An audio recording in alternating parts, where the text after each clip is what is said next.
พี่น้องโอ้ my god ป้าโถ่ไอ้ลงมานี่บ่บาทหนึ่งสัมผัสเนี่ยสัมผัสเนี่ยบาทหนึ่งปาดพ่อแม่พี่น้องเอ้ยรถเกี่ยวเขาพี่น้องอ๋อว่าเขตในเมืองนี่มีรถเกี่ยวเขาด้วยพี่น้องนี่ตอนนี้เพิ่นกำลังจะไปเกี่ยวเขาเนาะเดี๋ยวน้องตายสิขี่น้ำเพิ่นไปเนาะว่าว่าเพิ่นจะอันนั้นเพิ่นจะไปโด่งอยู่ไซน์เนาะนี่รถเกี่ยวเขาไปทั้งหน้าเดี๋ยวสิไปทั้งหน้าเนาะพี่น้องโทษพี่น้องเอ้ยพ่อแม่พี่น้องโอ้อันนี้เพิ่นจะเอาโคโบตะบ่จะแม่นโคโบตะว่าด้วยรถดูดโคโบตะเนี่ยขึ้นไปเนาะป๊าดนี่เข่าแถว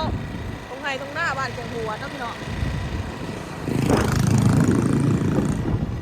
โอ้เบื่อ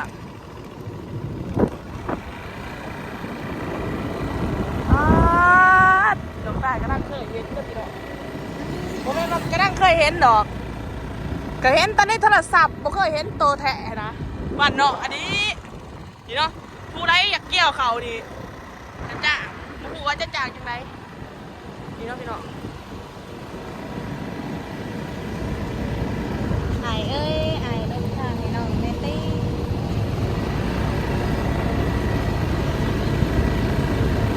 โอ้รถเกี่ยวเขารถเกี่ยวเขานี่เพิ่นเนี่ยนอนเลยว่าต้องเอามาจากไทยเลยนี่โคโบต้าขนาดรถนี่เพิ่งป้ายเนาะพี่น้องยังภาษาไทยเนาะเพิ่นสามารถไปแบบนี้ได้เลยเพราะว่าทางมันสะดวกสบายเด้แถวนี้ทางมันคักจะว่าเพิ่นสิเอาขามไปภาคน่ะบ่จักขามไปบ้านข่อยบ่จัก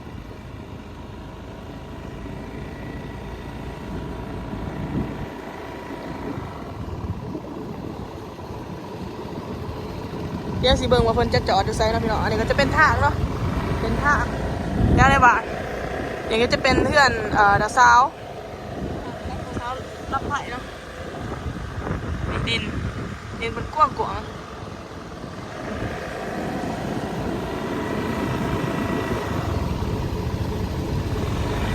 โมหันแท้พี่น้องเอ้ยย่าเดี๋ยวตกถนน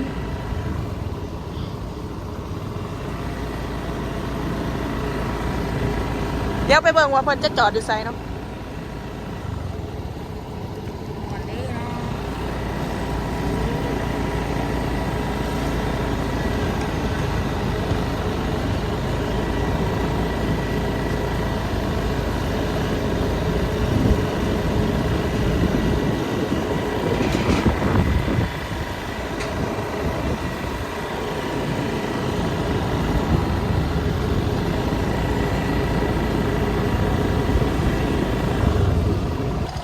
นี่เราพี่น้อง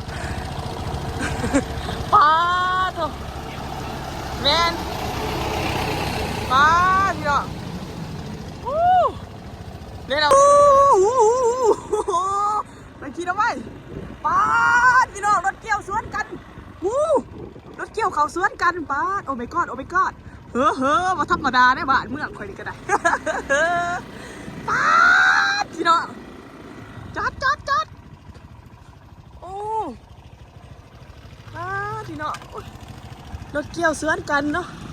โอ้รถเกี่ยวเขาสวนกันพี่น้องอันนี้มันพอดีข้างกันเนาะโอ้เอารถอันนี้เกี่ยวเขาพี่น้องโอ้ฮะบ่แม่นข่อยขออนุญาตถ่ายในบ้านนึงจะพาไปนี่น้องพี่น้องโอ้ my god ป้าโถ่ไอ้ลงมานี่บ่บาทหนึ่งสัมผัสเนี่ยสัมผัสเนี่ยบาทหนึ่งอันนั้นโอ้สบายดีไอ้สบายดีอันนั้นสิไปเกี่ยวไซน์หน่อยนี่สิไปเกี่ยวอยู่มันดูผมป้าดดนี่แม่นซื้อมาแต่ไทยบ่ของไทยโดยเฉพาะหรือว่าดดนี่ของไทยของแท้หรอเนาะป้าไปเกี่ยวด้านหนึ่งนี่เอาสอบคิดสอบจักบาทคิดจะไหนคิดเงินจังไหนเกี่ยวเขาสอบ45,000เนาะพี่น้องกระจับแมนเพิ่นเอาค่าเกี่ยวนี่เอาเป็นสอบสมมติว่า100สอบเนาะกะถือ4 ล้านหาเนาะพี่น้องไล่100สอบเนาะแมนจะเกี่ยวเอาเป็นสอบเลยได้เท่าไหร่ พิ่นก็ไล่เอาเป็นสอบแม่นบ่อ้าย แม่น มารีวิวให้แน่มาอันนี้แน่ป้าดดนี่เป็นซื้อมาได้จักปีเนาะ 2 ปีเด้ 2 ปีนะโอ้คักแถวะขอยอยากลองขึ้นเด้ป้าพี่น้องบ้านเท่านี้ก็รถเกี่ยวเริ่มร้ายเนี่ยเนาะอ้ายเนาะ แม่นหลายเด้ โอ้กายอยากพากถึงหยังที่พวกเข้ามาบ้านเฮาบ้านนอกเลยกะบ่มีรถเกี่ยวเขาหั่นนะให้มีแต่ว่าให้มาเบิ่งเองเนาะ มีแต่ว่าให้มาเบิ่งเอง ไว้สนใจกับติดต่อได้ ติดต่อทางไหนล่ะ ติดต่อทางเบอร์โทรนั่นแหละ เบอร์โทรโอเคนี่น้องพี่น้องป้าดของแท้เดี๋ยวนี้นี่การยกหัวเกี่ยวเพื่อทำการตรวจสอบหรือปรับตั้งต้องปลดซุดด็อกกระบอกมาไว้ที่ตำแหน่งด็อกหัวเกี่ยวตกลงจะพาเต้โอ้ยชิทำหัวเกี่ยวตกลงทับได้ปรับตั้งไม่มีให้มีช่องว่างระหว่างซุดด็อกกระบอกกับกระบอกศูนย์โอ้ my god ขอบใจได้เด้อขอบใจได้หลายโอ้ my god โอ้ my god ป้าดพ่อแม่พี่น้องโอ้วันนี้ก็ถือว่าอ้ายเราให้สัมผัสก็ดีใจร้ายน้องพี่น้องเพราะว่าเขากะขี่มากกันเลยถ่ายอันนั้นไปไซน์เนาะนี่แม่นนี่พ่อแม่นพัชิมาเอาอ้ายไปเกี่ยวหรอป่ะนี่เอาไปเกี่ยวหน้าเจ้าบ่ไปเกี่ยวหน้าเจ้าบ่รถเจ้าบ่โอ้พี่น้องป้าดโถยักษ์ใหญ่พัดตะเกิดก็บ่เคยพบเคยเพาะได้พี่น้องก็เคยเห็นแต่ในโทรศัพท์เนาะโอ้ยมาวันนี้ดีใจร้ายพี่น้องไผสิมาบ้านนอกก็ย่างเนาะเดี๋ยวบ้านน้องใต้ก็กระด้างเคยเห็นนะดีพี่น้องเอ้ยโอ้ my god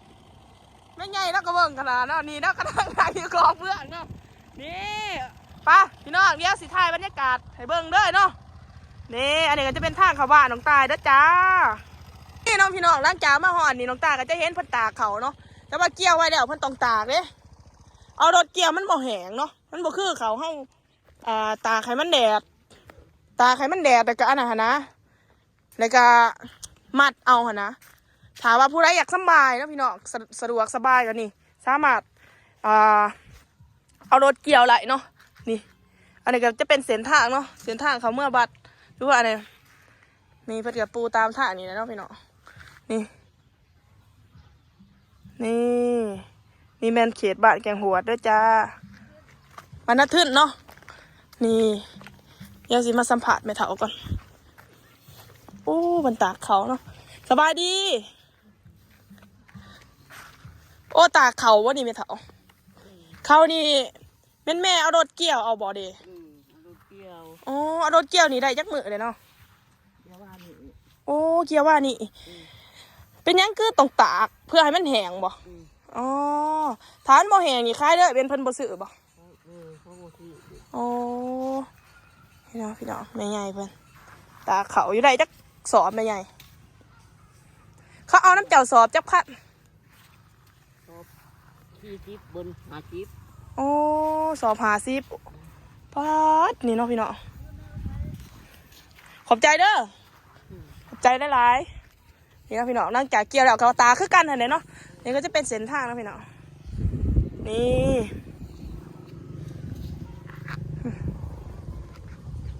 แถวนี้กับเขาเมื่อวันท่านซุกเนาะเขาว่าท่านซุกกับ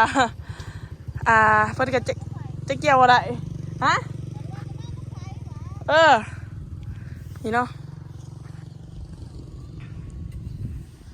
เขาแถวทงเป็นเขานี่บางคนเพิ่นเฮ็ดคล้ายเพิ่นก็อาจจะบ่ได้เอารถเกี่ยวแต่ว่าบางคนเพิ่นเฮ็ดพี่น้องดื้อมามีอันนี้นำแต่ว่าค่อยกินหนารังเกียจโพดเพราะว่าน้องตายหานข้าวมันก็ไกลโพดแต่ว่าน้องตายกินไส้จอกเด้น้องตายกินโยหานกินไส้จอกเด้เขาบ่ได้อมหรอกแม่เท้าน้ำส้มข่อยบ่ได้อมได้ข่อยยินไส้จอกคันอมบ่หานให้ดอกเอาเลยมันกินเนาะเพิ่นก็จะเอารถเกี่ยวเพื่อความสะดวกสบายให้มันแดดไว้เนาะพี่น้องแม่นบ่แม่ใหญ่นี่จะประมาณนี้เด้อพี่น้องขอบใจขอบคุณหลายๆที่เขามารับส้มฝากกดไลค์กดแชร์กดติดตามเพื่อเป็นกำลังใจให้น้องตายเด้อพอกันใหม่คลิปหน้าบ๊ายบาย